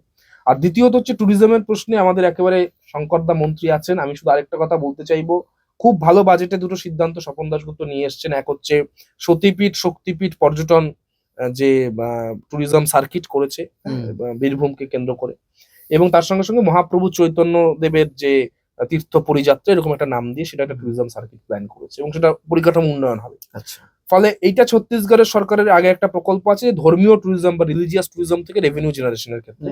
আমি শুধু আবদার করব সরকারের কাছে যে এই একই ধরনের প্রজেক্ট বা এই একই ধরনের পাইলট প্রজেক্ট পরীক্ষামূলকভাবে হলেও উত্তরবঙ্গের ক্ষেত্রে আমাদের এই রিলিজিয়াস ট্যুরিজমের অত্যন্ত গুরুত্ব আছে, জলপেশ জটিলেশ্বর মিলে পুরো বোদাগঞ্জ ব্রাহ্মী দেবী মিলে এইটাকে যদি শঙ্করদা নিজে উত্তরবঙ্গের ছেলে তিনি যদি উত্তরবঙ্গের একটা প্যাকেজের সঙ্গে ইনক্লুড করতে পারেন আমার মনে হয় সেটাও উত্তরবঙ্গের জন্য একটা বাড়তি পাওনা হবে। উত্তরবঙ্গ তো আবার মেট্রো পেতে চলেছে। মেট্রো পেয়েছে, রাইট, শিলিগুড়ি তো জলপাইগুড়ি পেয়েছে। আগামী দিন আমরা মেট্রোতেও চাপবো আশা করি, এবং শিলিগুড়িকে যে ঠেলে সাজাচ্ছে কেন্দ্র সরকার সেটা আমরা উত্তরবঙ্গে যারা যাতায়াত করি তারা দেখতে পাচ্ছি। একেবারে এনজিপি রেলওয়ে স্টেশন থেকে শুরু করে একেবারে পুরো ফ্লাইওভার চলে যাচ্ছে সেবক হয়ে। না, রেলের তো প্রচুর কাজ হয়েছে। হ্যাঁ। অশ্বিনী বৈষ্ণবজি কেন্দ্রীয় রেলমন্ত্রী, হুম। তার বদান্যতায় বা আমার জেলার যিনি সাংসদ জয়ন্ত রায় তার উদ্যোগেও একাধিক কাজ, কিন্তু রেল হুম। এই সরকার আসার আগে থেকেও প্রচুর এবং কাজ করেছে সিকিম কেন্দ্রীয় পর্যন্ত সরকার। চলে একেবারে, যাচ্ছে একেবারে। ট্রেন। একেবারে পর্যটকরা সিকিমে গিয়ে হাজির হয়ে যাবে ট্রেনের মাধ্যমে। আচ্ছা সুপ্রিয়, এই যে দীর্ঘদিন ধরে তুমি ছাত্র রাজনীতি করে আসছো, ছাত্রদের কথা তো কেউ বলছে না। এই মুহূর্তে ইউনিভার্সিটিগুলো কলেজগুলোতে কোনো ইলেকশন নেই, ইলেকশন হচ্ছে না। তোমরা কি চাইছো? এই মুহূর্তে কি ইলেকশন চাইছো বা হওয়া উচিত? এই ছাত্রদের পালসটা তো তুমি ভালো বলতে পারবে। দেখুন, ছাত্র আন্দোলনের স্পিরিট বা ছাত্র রাজনীতির যে আবেগ সেটা ব্যাপারে নিশ্চিতভাবে আগের মুখ্যমন্ত্রী যেরকম product of the student politics, কিন্তু এটা দুর্ভাগ্যের যে তিনি প্রোডাক্ট অফ স্টুডেন্ট পলিটিক্স হয়েও তিনি দীর্ঘদিন কার্যত বাংলা স্টুডেন্ট ইলেকশন বন্ধ রেখেছিলেন এবং তার কার্যত হাতে গোনা কিছু নাম ছাড়া তিনি নতুন ছাত্রনেতা তৈরি করতে পারেননি। কিন্তু আমরা সমানভাবে এটাও আশাবাদী যে নতুন যিনি মুখ্যমন্ত্রী হয়েছেন শুভেন্দু বাবু, সেই শুভেন্দু অধিকারীও কিন্তু product of the student politics. তিনিও কাথি কলেজের সিআর থেকে আজকে কিন্তু বাংলার তুমি এটা কি করে বলছো মুখ্যমন্ত্রী হয়েছেন। যে ছাত্র নেতা তৈরি করতে পারেনি? ছাত্র নেতা তো ভুরি ভুরি সুদীপ রাহা, ওদিকে দেবাংশু, এরা তো সব যুব সমাজকে এরা উনি একেবারে টেনে নিয়ে আসছিলেন। এরা প্রত্যেকেই কার্যত আমার বন্ধুস্থানীয় বা অগ্রজ অনুজ। আমি কাউকে ব্যক্তিগতভাবে কিছু বলবো না, কিন্তু এদের মধ্যে বেশিরভাগই নন টেস্টেড। এরা বেশিরভাগই স্টুডেন্ট ইলেকশন ফেস করেনি, তাই? ছাত্র নির্বাচন আচ্ছা। ফেস না করা ছাত্র নেতা কার্যত। ফলে তবে হ্যাঁ, আপনি যে নামগুলো বলছেন তাদের মধ্যে নিশ্চিতভাবে কিছু নেতৃত্বের গুণ তো আছেই, তার জন্য আপনি সেই নামগুলোকে আইডেন্টিফাই করতে পেরেছেন। বাকি তো সব ওই রুমে ঢুকে যাচ্ছে, এবং বাকি তো সব ওই রুমের ছাত্র নেতা, বাকি তো সব দেখলাম কি তরোয়াল বলছো? সোর্ড নিয়ে। আমি তো টিভিতে দেখেছি। আমি দেখুন, আমি এইসব নিয়ে ভোকাল ছিলাম, কথা আচ্ছা, বলেছি এই বলে- যে মানে স্টুডেন্ট ইউনিয়নের রুমগুলোতে বেডরুম থাকবে কেন? সেটা নিয়ে আমরা হয়তো কথা বলতাম বলে ওদের ভালো লাগেনি, তাই আমাকে তো সরিয়ে দিয়েছিল ওরা 2022-23-এই। আমাকে তো ছাত্র পরিষদের রাজ্য সম্পাদক করেছিলেন মমতা বন্দ্যোপাধ্যায়, কিন্তু সরিয়ে দিয়েছিলেন কিন্তু মমতা বন্দ্যোপাধ্যায় নন। কোন প্রিন্সের কোন দারোয়ান কোন কোটাল সেটা আমি জানি না, কিন্তু মমতা বন্দ্যোপাধ্যায় অবহিত ছিলেন কি অবগত তাকে করা হয়েছিল কিনা এই ব্যাপারেও আমি খুব ধোঁয়াশার মধ্যে মানে এখনো আছি। এই যে একটা ডার্ক জায়গা, ম্যাঙ্গো, আলফানজো, এরা তো এরা কি এখনো? সেটা যারা স্টেক হোল্ডার সেই সময় যারা স্টেট প্রেসিডেন্ট স্টেটের ভাইস প্রেসিডেন্ট তারা হয়তো বলতে পারবেন, বা দলের শীর্ষ নেতৃত্ব নিশ্চিতভাবে ক্রাউন প্রিন্স হয়তো সেই সমস্ত ম্যাঙ্গো আলফানজো বা যেগুলো আপনি বলছেন ফজলি টজলি সেগুলোকে পছন্দ করতেন কেটে খেতে। তারপরে সুরেন্দ্রনাথের মতো একটি কলেজ, সেখানে এরকম ভাবে আহ, সবকিছু না, প্রকাশ। আপনি একটা কথা আমাকে বলুন, আজকে আপনার পডকাস্টে ফ্র্যাঙ্কলি বলছি, যে এই যে ছাত্র নেতাদের যাদের আপনি নাম বলছেন বা যাদের নাম বলছেন না বা যাদের ইঙ্গিত করছেন ইত্যাদি, এই ছাত্র নেতাদের একটা ওদের হিম্মত আছে যে ওদের নেটওয়ার্থ ব্যাংকে কত আছে, আর স্করপিও গাড়িটা যে চড়ে সেই স্করপিও গাড়িটা কার নামে এবং তার আয়ের উৎস কি সেটা পাবলিক ডোমেইনে নিয়ে আসার। এটাই তো আমি তো ছাত্র রাজনীতি করেছি এবং পাড়ায় করিনি, ছাত্র পরিষদের রাজ্য সম্পাদক ছিলাম, দলের একাধিক গুরুত্বপূর্ণ পদে সেই অর্থে থেকেছি, সরকারি পদে থেকেছি। আমি তো আমার ব্যাংকিং অ্যাকাউন্ট ব্যাংকিং ট্রানজাকশন আমার দুর্নীতির অভিযোগ, আমার নামে কোনো ব্যক্তিগত অভিযোগ, ব্যক্তিগত কুৎসা, ব্যক্তিগত প্রশ্ন তার সম্মুখীন হতে পাবলিকের সামনে সবসময় রেডি। কতজন রেডি আমি প্রশ্ন করতে চাই। এবং এরা যে রেডি না, সেখান থেকে সেই অন্ধকার থেকে কিন্তু কোথাও ওই রুম, সেই অন্ধকার থেকে কিন্তু কোথাও বেডরুম, অন্ধকার থেকে কোথাও তলোয়ার রিভলভার, কোথাও আমি সরস্বতী পুজো করতে দেবো না এই ধরনের হুঙ্কার, কোথাও গিয়ে আমি তোমাকে সন্ধ্যা 5টার পর ইউনিয়ন রুমে আসতে হবে মেয়েদের বলা, কোথাও নোংরা মেসেজ, এই জাতীয় বিষয়টা ছাত্র রাজনীতিকে বলা। আপনি বাংলার ছাত্র রাজনীতি মানে ভাবতে বলতে লজ্জা হয় যে আজকে এদের পাল্লায় পড়েছে। একটা সময় বাংলার ছাত্র রাজনীতি মানে আমরা বলবো যে অতুল্য ঘোষের কথা। এই যারা ছাত্র রাজনীতি আপনি নাম বলেন, কতজন জানে অতুল্য ঘোষের কথা? আমরা দেখেছি আমাদের জিএস দেরকে, তাদেরকে আজকের বিজেপি বিধায়ক আমাদের দলে আগে ছিলেন, মানে আমাদের দল মানে আমার পুরনো দলে আগে ছিলেন, তারও পুরনো দল, সজল ঘোষ, ডাকাবুকো ছাত্র নেতা, কি করেননি, কিন্তু সেই ছাত্র আন্দোলনের মধ্যে একটা সততা ছিল। হয়তো আন্দোলনের পথ নিয়ে মত নিয়ে কখনো বিরোধিতা হয়েছে, বিতর্ক হয়েছে, কিন্তু তার আন্দোলন সৎ ছিল। আজকে তৃণমূল কংগ্রেসের সিনিয়র নেতা অন্যতম, আমি বলতে চাই, ধরুন আপনি আহ, আপনি ধরুন শোভনদেব চট্টোপাধ্যায়ের কথা, আপনি ধরুন মমতা বন্দ্যোপাধ্যায় নিজের কথা, তিনি যোগমায়া দেবী কলেজ যখন পড়তেন, একটা সততা ছিল আন্দোলনে, কারণ কি পরিবেশটা সৎ ছিল। It was not the credit of মানে নাইদার মমতা ব্যানার্জি নর সজল ঘোষ, কিন্তু পরিবেশটা পলিটিক্যাল ছিল, পরিবেশটা রাজনৈতিক ছিল, রাজনৈতিক কথাটার মধ্যে না। ছাত্র নেতাদের কখনো স্করপিও চড়তে দেখিনি। কিন্তু আপনি গত 10 বছর দেখেছেন তো, হ্যাঁ, গত সেটাই 10 তো বছর দেখেছেন দেখলাম, তো। সেটাই তো দেখলাম। ফলে এই স্করপিওর উৎস কি, কোথাকার কোন কেলেঙ্কারি এর সঙ্গে জড়িয়ে রয়েছে, এদের মধ্যে কতজন আদতে কোন কোন স্ক্যামে যুক্ত, এবং সেগুলো আতশকাচের আওতায় নিয়ে আসা প্রয়োজন এবং নিয়ে আসা হবে বলে আমি আশাবাদী। ঠকবাজতে তো গা উজাড় হয়ে যাবে গো। না, গা উজাড় হলে হোক না, এরা গ্রামের কোন কল্যাণই বা লাগছে? এদের মধ্যে থেকে কি আমরা একটা অতুল্য ঘোষ, একটা মমতা বন্দ্যোপাধ্যায়, একটা শুভেন্দু অধিকারী, একটা সজল ঘোষদের পাবো?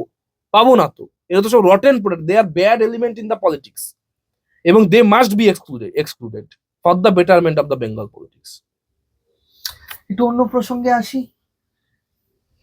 এই শ্যামাপ্রসাদ মুখার্জি, হ্যাঁ, এই যে শ্যামাপ্রসাদ মুখার্জির মূল্যায়ন আমরা কখনো পশ্চিমবঙ্গে দাঁড়িয়ে করলাম না এই এতগুলো বছর স্বাধীনতার পর থেকে। এখন কি সত্যিকারের শ্যামাপ্রসাদ মুখার্জির মূল্যায়ন হচ্ছে? 125 ফুটের নাকি মূর্তি বসবে, কি হতে না, চলেছে? মূর্তি বা এই ধরনের স্মারক নির্মাণ নিশ্চিতভাবে একটা আবেগ তৈরি করে, কিন্তু প্রজন্ম থেকে প্রজন্মকে ইতিহাসকে ছড়িয়ে দিতে বা ইতিহাসের নতুন পাঠ নির্মাণ করতে বা সঠিক মূল্যায়ন করতে, এর চাইতে অনেক বেশি প্রয়োজন আমি মনে করি পাঠ্যসূচির বদল এবং পাঠ্যসূচির পরিবর্তন, সিলেবাস ভিত্তিক। আমি কথা বারবার করে বলে আসছি, নতুন সরকার আসার পরে আমি একটা এডিটোরিয়াল কলামেও লিখেছি, আপনি হয়তো দেখেছেন, যে বাঙালি বিপ্লব, শ্যামাপ্রসাদ তো অবশ্যই নমস্য, শ্যামাপ্রসাদের ভূমিকা, তার সামাজিক আন্দোলন, তার রাজনৈতিক পরিচিতি, হিন্দু হোমল্যান্ড রক্ষার ক্ষেত্রে তার অবিস্মরণীয় ভূমিকা, সেগুলো ইতিহাসে আসা উচিত এবং আসবে। কিন্তু অনেক উপেক্ষিত বাঙালি বিপ্লবীরা তারা কার্যত হারিয়ে গেছে ইতিহাস থেকে, কংগ্রেসি মেইন স্ট্রিম পলিটিক্স এর চক্করে বা চ্যাপ্টারে। আজকে গান্ধী নমস্য, গান্ধী মহাত্মা, কিন্তু মহাত্মাকে আমরা যতটা আলোচনা করি, আজকে সুভাষকে যতটা আলোচনা করি, নেতাজি তিনি, কিন্তু দেশবন্ধু চিত্তরঞ্জন দাসকে নিয়ে তত আলোচনা হয় না। একদম তাই। আজকে উল্লাসকর দত্ত, কল্পনা দত্ত, প্রীতিলতা ওয়াদেদার, মাস্টারদা সূর্য সেন, তাদের নিয়ে আলোচনা হয় না। না, সুভাষ বাবুর কি সঠিক মূল্যায়ন? সুভাষবাবুর, হ্যাঁ, তার তার স্ট্যাচার অনুযায়ী সুভাষবাবু সঠিক মূল্যায়ন কি হয়েছে? বাঙালি করেছে? একদমই নয়। করেনি। বাঙালির এটা বিরাট বড় ক্ষোভ। সেই সুভাষবাবুকে কিন্তু নতুন মানে নেতাজি সুভাষ মেমোরিয়াল করে সেটাকে আমাদের ইন্ডিয়া গেটের সামনে জায়গা দিয়েছে কিন্তু এই সরকার, কেন্দ্রীয় সরকার। আমাদের হাজার বিরোধিতা সত্ত্বেও এটাকে প্রশংসা করতে হবে। গভর্নমেন্ট সুভাষ বাবুকে নিয়ে সত্যি অনেক ওপরের করেছে, চিন্তা ভাবনা রাখেছে, এবং এবং বাংলার ক্ষেত্রে আমি বলছি, বাংলার ক্ষেত্রে প্রচুর বিপ্লবীরা আছেন যারা কার্যত আজকে লেনিন সরণি পশ্চিমবঙ্গে আছে। আমার আপত্তি নেই, মানে সোহরাবর্দী সরণি নিয়ে আমার যতটা আপত্তি, লেনিন সরণি নিয়ে আমার তত মাত্রায় আপত্তি যে খুব আছে তা নয়। কিন্তু আপনারা বলুন তো, যারা বামপন্থী বন্ধুরা, যারা আমার এসএফআই ডিওয়াইএফআই এর বন্ধু কর্মী সমর্থক কিংবা বিরোধীরা, যে লেনিনের নামে কলকাতার রাস্তায় আছে, থাকুক, যাদবপুরে তো লেনিন মূর্তি আছে, আমরা যেখানে বসে পডকাস্ট করছি, আমাদের কি সেটা ভাঙতে গেছে? কেউ ভাঙতে দরকার নেই। কিন্তু কথা হচ্ছে, মূর্তি ভাঙাটাও আমি ব্যক্তিগতভাবে খুব যে পছন্দ করি এমন নয়, কিন্তু আপনারা সব জায়গায় মূর্তি ভাঙাটা অপছন্দ করেন তো। বাংলাদেশে মূর্তি ভাঙা হলে সেটার বিরুদ্ধে আপনারা গর্জে ওঠেন তো। প্রশ্ন নম্বর 2, লেনিনের নামে রাস্তা থাকতে থাকুক, কিন্তু কেন হেমচন্দ্র কানুনগোর নামে কলকাতায় কোনো রাস্তা হবে না? অবশ্যই। কেন বাঘা যতীনের নামে কোনো রাস্তা হবে না? কেন আজকে কল্পনা দত্তের নামে কোনো রাস্তা হবে না? কেন আজকে লক্ষ্মী সাইগাল, তার নামে রাস্তা হবে না? তিনি তো আজীবন কমিউনিস্ট পার্টি করেছেন। ফলে এই জায়গায় আপনাদেরকে, আপনারা ভারতীয় হন, ভারতের হয়ে, ভারতের কমিউনিস্ট পার্টি হয়ে ভারতের রাজনীতি করবেন, এটা কেমন কথা? আপনারা ভারতীয় হয়ে উঠুন। শুধু কমিউনিস্টরা নয়, এই কমিউনিস্টদের যে কার্যত ইকো সিস্টেম, তার নেক্সাস, তার কার্যত পরবর্তী সরকার বা পরবর্তী শাসক দল যারা ছিল, বা আমার পুরনো দল তৃণমূল কংগ্রেস, তারাও তাদের, আমি আবারও বলছি, তাদের অজ্ঞানতার কারণে, তাদের এইসব বিষয়ে চর্চার অভাবের কারণে তারাও কার্যত সেই ট্র্যাডিশনই বয়ে নিয়ে চলছে। কিন্তু এই ট্র্যাডিশনকে ভাঙা উচিত, এবং শুধু মূর্তি তৈরি, শুধু যোগ দিবস তৈরি বা একটা পশ্চিমবঙ্গ দিবস তৈরি, এগুলো নিশ্চিতভাবে সিগনিফিকেন্ট স্টেপস, কিন্তু আরো ইমপ্লিমেন্টের জায়গায় আরো ভালো করে কাজ করতে হলে আমার নিশ্চিতভাবে আমার মনে হয় সিলেবাসে বদল আনা ভীষণভাবে জরুরি। সিলেবাসে কি কি চাইছো? মানে তুমি তো একজন ছাত্র নেতা হিসাবে আমরা এখনো তোমাকে পাচ্ছি, তো এই ছাত্র নেতা মানে এই কিছুদিন আগেই তোমরা পাস আউট করেছো, তো তোমরা কি কি চাইছো? এবং একজন ইতিহাসের ছাত্র হিসাবে এই যে আমাদের পাঠ্যপুস্তকে যে যে জিনিসগুলো ঢোকানো ছিল সেগুলো তো নিশ্চয়ই তোমারও নজরে এসছে, তো কি কি পরিবর্তন একদম আশু প্রয়োজন সেগুলো নিয়ে একটু যদি বলো। দেখুন, এটা তো নিশ্চিতভাবে একটা আলোচনা সাপেক্ষ বিষয়। আমার এই মুহূর্তে যদি আমি যদি প্রশ্ন করলেন, আমি 2-3টে পয়েন্ট আপনাকে জাস্ট বলার চেষ্টা করছি। প্রথম হচ্ছে, আমার মনে হয় যে আপনিও দেখবেন, আপনার বা আমার যখন পড়ার সময়কালীন বা স্কুল, কলেজ, ইউনিভার্সিটি, যেহেতু পরবর্তীতে বিভিন্ন বিশ্ববিদ্যালয় সেমিনারের ক্ষেত্রে আমি গেছি বা তাদের পাঠ্যসূচি সম্পর্কে জানার সৌভাগ্য হয়েছে, প্রতিটা দেশ তার গৌরবকে নিয়ে বা তার গর্বের জায়গাগুলোকে নিয়ে ইতিহাসে আলোচনা করে। কিন্তু তার মানে এই নয় যে আমি আমার ট্রমার জায়গাগুলোকে বা history of the trauma and Triumf, সেই জায়গাগুলোকে আমি লুকিয়ে রাখবো, সরিয়ে রাখবো, ডিস্টর্টেড করবো। অর্থাৎ আমাদের যেরকম গর্ব করতে হবে যে আমাদের এখানে নেতাজি সুভাষের মতো একজন বীর বাঙালি তিনি ছিলেন, ইতিহাসকে কি কখনো ঢেকে রাখা যায়? কিন্তু চেষ্টা করা যায়। সেই চেষ্টাটা খুব, তার ফল খুব সাংঘাতিক। একদমই তার তাই। ফল খুব সাংঘাতিক, এবং সেই চেষ্টা দশকের পর দশক ধরে কার্যত বাংলায় হয়েছে, এবং একটা নির্দিষ্ট শ্রেণীর গোষ্ঠীভুক্ত ইতিহাসবেত্তাদের নিয়ন্ত্রণে থেকে হয়েছে। এই ইকোসিস্টেমকে ভাঙা এই নতুন সরকারের শিক্ষানীতির প্রধান চ্যালেঞ্জ। দ্বিতীয়, আমি বলি যে এই উপেক্ষিত ইতিহাস, অর্থাৎ আমি বিপ্লবীদের কথা বললাম, বাংলার বিপ্লববাদের কথা বললাম, বাঙালির সংস্কৃতির কথা বললাম। বাঙালির সংস্কৃতি কিন্তু কখনো সোহরাওয়ার্দী সংস্কৃতি নয়, বরং বাঙালির সংস্কৃতি চৈতন্য সংস্কৃতি, রামকৃষ্ণ বিবেকানন্দের সংস্কৃতি। আমাদের রেনেসাঁ মানে কিন্তু শুধুমাত্র আপনাকে ডিরোজিওর ইয়ং বেঙ্গল পড়লে হবে না। না, আমাদের তো আমাদের রেনেসাঁ মানে কিন্তু রামকৃষ্ণ বিবেকানন্দ যে দক্ষিণেশ্বর ভাব আন্দোলন, সেটাও রেনেসাঁর পার্ট। কিন্তু আমাদের সিলেবাসে শেখানো হয়েছে যে রেনেসাঁ মানে ডিরোজিও, রেনেসাঁ মানে ব্রাহ্ম আন্দোলন, রেনেসাঁ মানে দেবেন্দ্রনাথ, কেশব সেন, আর তার সঙ্গে রামকৃষ্ণ বিবেকানন্দ একটা প্যারাগ্রাফ। এই যে ডিস্টরশন, এই যে fabrication of history, narrative, propaganda, এইটাকে বদলানো এবং সঠিক নির্মোহ ইতিহাসকে ইভন র্যাঙ্কে বলে একজন ঐতিহাসিক আছেন, তিনি বলেছেন ইতিহাস হওয়া উচিত একেবারে তথ্য নির্ভর, তথ্যটাকে সামনে নিয়ে আসা উচিত। ফলে তথ্যর বিশ্লেষণ বিচার নিশ্চিতভাবে পাঠক করে নেবেন বা ছাত্র করে নেবে, একটা যারা শিখছে তারা তার মতো করে নেবে। কিন্তু আমাদের ন্যারেশন হওয়া উচিত আমাদের দেশের প্রেক্ষিতে, জাতির প্রেক্ষিতে, জাতীয়তা বোধ তৈরির ক্ষেত্রে, জাতীয়তা বোধকে প্রয়োগের ক্ষেত্রে, এবং জাতীয়তা বোধ মানুষের পরের প্রজন্মে সঞ্চারিত করার ক্ষেত্রে ইতিহাস কি কাজ করতে পারে। আবার একই সঙ্গে আমাদের যা দুর্বলতা ছিল, আমাদের যা খামতি ছিল, যা ত্রুটি ছিল, সেটাকেও সমানভাবে ইতিহাসে জায়গা রাখা উচিত। তবেই তো আমাদের আগামী অর্থাৎ এক কথা, ইতিহাস হওয়া উচিত নির্মোহ, এবং সিলেবাস হওয়া উচিত একটা, আমি বলতে চাই যে হলিস্টিক অ্যাপ্রোচ থেকে। শুধুমাত্র আমি একে ঢাকবো, একে রাখবো, একে মাছের মুড়ো দেবো আর একে মাছের লেজা দেবো, এই মানে ডিভাইসিভ যে পলিসি, সেইটা আমার মনে হয় ইতিহাসের সিলেবাসের ক্ষেত্রে বা অন্যান্য যে কোনো সিলেবাসের ক্ষেত্রেই, আজকে আমাকে একটা রবীন্দ্রনাথের কবিতা রাখতে হলে একটা জসিমউদ্দিনের কবিতা রাখতেই হবে। এবং এখানে আমার কবিতার কথা জসিমউদ্দিনের কবিতা আমি খুব ভালোবাসি, নকশিকাঁথার মাঠ আমারও অত্যন্ত প্রিয়, কিন্তু আমি কিন্তু জসিমউদ্দিন আর রবীন্দ্রনাথকে যখন বাংলা সিলেবাসে আনছি, আমি কবিতার অর্থে আনছি না, আমি হিন্দু মুসলমানের অর্থে আনছি। আমরা তো বেশ কিছু ভাষার কিছু শব্দের পরিবর্তন দেখেছি বিগত এবং এটা সরকারের অত্যন্ত লজ্জাজনক। রংধনু থেকে আবার রামধনুতে ফিরে আসবো? ফিরে আসা তো উচিত। রংধনু কথাটাই কিরকম খটোমটো, রংধনু আবার কি? ফিরে আসা তো উচিত না। আপনি দেখুন না, ছোটবেলার আপনি যে কোনো একটা স্কুলের, আমি যারা শুনছে তাদের জন্য বলছি, আমাকে গালাগাল করতে পারে, ভালো লাগলে প্রশংসাও করতে পারেন। ধরা যাক একটা অঙ্কের বই, পাটিগণিতের বই, সেখানে দেখবেন বলা থাকে সবসময় যে অমল আর আদিল মিলে বাজারে গেল, এবং বাজারে গিয়ে তারা অমুক কিনলো, তাহলে এত টাকা লাভ হলো, তো কত টাকা তারা বিক্রি করে কত টাকা লাভ করবে, এই বলো। অর্থাৎ চরিত্রগুলো ভেবে দেওয়া। অথচ যে ভেবে চাপিয়ে দেওয়ার মানসিকতা, সাপ্রেসিভ মেন্টালিটি সিলেবাসে যদি আমি রাখি, একটা কোমলমতি শিশুর পক্ষে সেটা কোনো দরকার নেই। তো আমি আদিলকে তো বাদ দিতে বলছি না, কিন্তু আমি অমল দিলেই আদিল দিতে হবে, that should not be the compulsion of any syllabus or syllabus committee. এই ঘুঘুর ভাষাকে, এই বিকৃত মননকে এবং এই ডিস্টর্টেড ন্যারেটিভ প্রপাগান্ডার প্রচারকে সিলেবাস কমিটি নামে চালানো দশকের পর দশক ধরে হয়েছে, নতুন সিলেবাস কমিটিতে আমার মনে হয় একটা আমি প্রস্তাব দিতে পারি যে কোনো রাজনৈতিক সদস্যকে না রাখা, যেটা নিয়োগের ক্ষেত্রে মাননীয় অর্থমন্ত্রী আজকে ঘোষণা করেছেন, মুখ্যমন্ত্রী অনুমোদন দিয়েছেন। সিলেবাস কমিটির ক্ষেত্রেও আমার মনে হয় যারা প্রকৃত অর্থে শিক্ষাবিদ, বিভিন্ন ক্ষেত্রে বাঙালির ট্যালেন্টের কোনো অভাব নেই, Bengal is the talent house. এখানে বিভিন্ন ক্ষেত্রের বিভিন্ন অংশের অত্যন্ত সংস্কৃতিবান, শিক্ষিত, রুচিশীল মানুষরা আছেন, কৃতবিদ্য মানুষেরা আছেন। সেই সব মত, সব পথের মানুষদের যারা সত্যি সত্যি বিষয়টা সম্বন্ধে এক্সপার্ট, বিশেষজ্ঞ, তাদেরকে রাখা, তরুণ প্রজন্মের 2-4 জনকে রাখা, এবং তার সঙ্গে সঙ্গে নিশ্চিতভাবে অ্যাডমিনিস্ট্রেশনের 2-1 জনকে রেখে যদি সিলেবাস কমিটি করা হয়, আমার নিশ্চিতভাবে আমি মনে করি যে সিলেবাসের একটা খোল নলচে বদল বাংলার সিলেবাসের ক্ষেত্রে জাতীয় শিক্ষানীতির সঙ্গে সামঞ্জস্য রেখে। আরেকটা আপনাকে বলি, জাতীয় শিক্ষানীতির সঙ্গে কোনো সামঞ্জস্য রেখে বিগত সরকার চলেনি। আচ্ছা। আমি নিজে একটা বিশ্ববিদ্যালয়ে অতিথি অধ্যাপক হিসেবে আমি পড়াই, আমার সাবজেক্ট ইতিহাস। আমি আপনাকে বলছি জাতীয় শিক্ষানীতিকে এখানে ইন্ট্রোডিউসই করতে দেওয়া হয়নি, কার্যত ইমপ্লিমেন্ট তো দূরে থাকুক। আচ্ছা। এবং বিশ্ববিদ্যালয়গুলোর অবস্থা অত্যন্ত খারাপ। আপনি প্রশ্নটা করলেন বলে আমি বলি, 28টা বিশ্ববিদ্যালয় মমতা বন্দ্যোপাধ্যায় করেছেন, সত্যি সত্যি কথাটা ভুল নয়, করেছেন, আচ্ছা। এটা ভুল নয়। কিন্তু এই 28টা বিশ্ববিদ্যালয় বামফ্রন্ট আমাদের যত বিশ্ববিদ্যালয় হচ্ছে তার থেকে সংখ্যায় বেশি পরিকাঠামো হয়েছে, ঠিক, কিন্তু তার অবস্থা কি?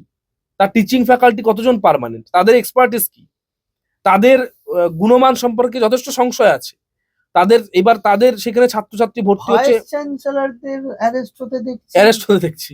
এটা আমাদের কাছে শিক্ষাবিদ, তারা তো শিক্ষাবিদ, এবং তাদের মধ্যে অনেকে ক্রাউন প্রিন্স মনোনীত ভাইস চ্যান্সেলর, মানে জাহাঙ্গীর খান। আজকে শুনলাম, হ্যাঁ, ক্রাউন প্রিন্স, আমি নাম করে দেবো।